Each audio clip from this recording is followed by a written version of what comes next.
آج ہمارا سفر کچھ لمبا ہے. ایک جنگل سے گزرنا ہے، انسان کے بسائے ہوئے جنگل سے، اور پہنچنا ہے ایک بلوچ سردار کے مقبرے تک. ایک شہر میں جہاں سرسبز کھیتوں تلے سونا چاندی دفن ہے.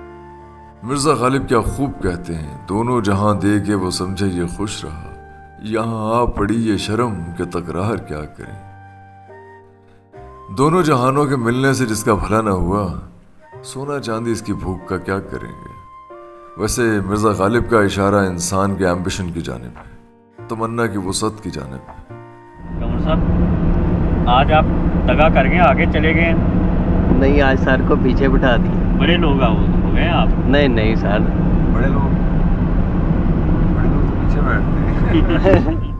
کبھی آپ نے سوچا ہے کہ کسی نے دنیا تیاگ کر، کسی نے تارک الدنیا ہو کر، کسی نے فلسفہ جھاڑ کر، کسی نے مجذوب بن کر، کسی نے فنکار بن کر، کسی نے تخت چھوڑ کر یہی درس دیا کہ دنیا کی دولت تمنا کی وسعت کا احاطہ نہیں کر سکتی.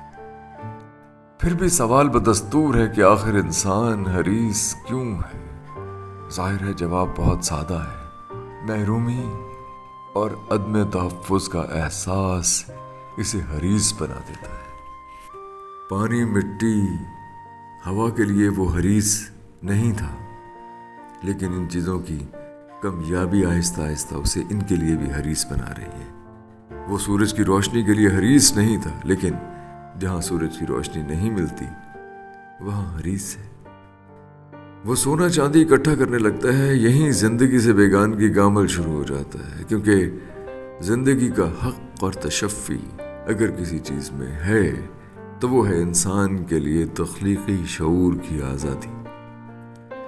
کوئی مجسمہ ساز، کوئی پینٹر، کوئی شاعر، کوئی فلسفی، کوئی آپ کو ان لوگوں میں سے ایسے بےہودہ شکوے کرتا نظر نہیں آئے گا کہ وہ اشیاء کی کمی کی وجہ سے ڈپریسڈ ہے، یا اس لیے کہ اس کے پاس لگژری گاڑی نہیں ہے، یا کوئی فارم ہاؤس نہیں ہے، یا وہ برانڈڈ سوٹ نہیں پہن سکتا.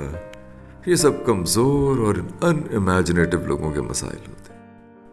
میں ہرگز یہ نہیں کہنا چاہتا کہ آپ مال و دولت سے دور بھاگیں، ہرگز نہیں.